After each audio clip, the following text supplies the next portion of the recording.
Assalamualaikum guys, how are you? And I'm fine. I hope that you will be fine. और मैं ठीक हूँ और यकीनन आप सब भी ठीक होंगे। और अब जो पिछली प्रीवियस वीडियो मैंने बनाई थी वो सारी वीडियोस आपने देख ली होंगी। और उसके अंदर आप लोगों ने लाइक्स भी किए, व्यूज़ भी बहुत थे, कमेंट्स भी बहुत अच्छे आ रहे थे। तो you people are giving a very good response. आप बहुत अच्छा रिस्पॉन्स कर रहे हैं मुझे, जिसकी वजह से मेरी हौसला अफजाई भी हो रही है। तो इंशाल्लाह ताला नेक्स्ट वीडियोस आपको आने वाले दिनों में मिलती रहेंगी, जिसके ज़रिए आप इंग्लिश सीखते रहेंगे। अच्छा, अब देखिए, लास्ट टाइम एक्चुअली मैंने आपको समझाया था कैन, और कैन में मैंने आपको बताई थी एबिलिटी। और आज आई am gonna discuss the next topic. जो नया टॉपिक मैं डिस्कस कर रहा हूँ वो भी कैन है, और उसके अंदर आई am gonna clarify the definition. उसके अंदर कुछ और डेफिनेशन है जो मैं आपको क्लैरिफाई करने जा रहा हूँ। तो यहाँ पर देखिएगा, अब हम कैन को पढ़ रहे हैं। तो सबसे पहले मैं एक बात आपको बताता चलूँ, the one thing the which I am gonna let you know, the can we are using as a modal verb. Can को हम एज अ मोडाल वर्ब इस्तेमाल कर रहे हैं, और इसकी डेफिनेशन है वीकनेस। पहली डेफिनेशन जो मैंने आपको करवाई थी वो थी एबिलिटी, कि किस तरह हम एबिलिटी को शो करते हैं। वीकनेस के लिए मैंने स्ट्रक्चर मैं आपको यहाँ पे बता रहा हूँ कि मेरे पास जो स्ट्रक्चर है वो सब्जेक्ट, कैन, नॉट, वर्ब की फर्स्ट फॉर्म, देन ऑब्जेक्ट की नेगेटिव सेंटेंस है। सिर्फ नेगेटिव में क्या करना है, आपने नॉट लगाना है कैन के बाद। अच्छा, अब ये आपके ऊपर है। If you want to make the contraction of can not का कॉन्ट्रैक्शन बनाना चाहें तो आप इसको कैंट या फिर कांट कह सकते हैं।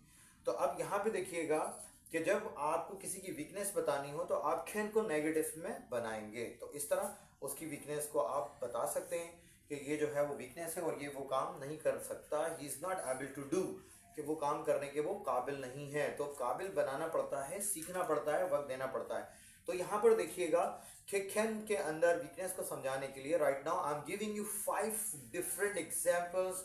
By these examples, inshallah, you can make 1,000 sentences by your thinking, by your mind, because it's a very easy topic, okay?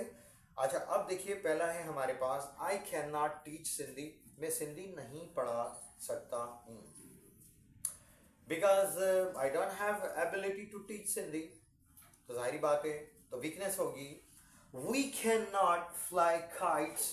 हम जो है पतंग नहीं उड़ा सकते। It means we don't know how to fly kites. हमें नहीं मालूम कि हम पतंग उड़ाना जो है हमें नहीं आती, सीखनी पड़ेगी।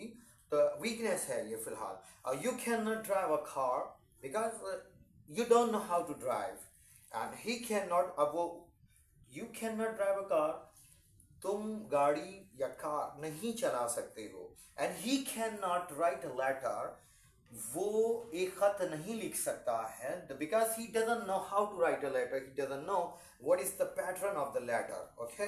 तो इसका मतलब ये कि उसको सीखना पड़ेगा। तो वीकनेस हुई। And she can not operate stitching machine, she doesn't know how to operate stitching machine.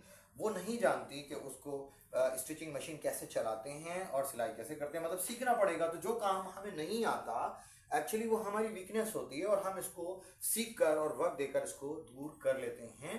तो इसी वजह से today I told you the can as a modal verb, and definition is weakness, and structure is here, subject cannot, first form of the verb, then object, negative sentence. And right now I gave you 5 examples how to make these sentences, and how to clarify, how to show, and how to show the weakness of somebody and someone.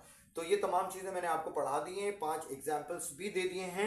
And इंशाल्लाह ताला I hope that the you guys actually understood this topic very easily. And इंशाल्लाह ताला in my next video I am gonna make you understand how to ask the permission by using can. So right now I would like to say have a nice time and keep smiling on your face. Take care. Allah Hafiz.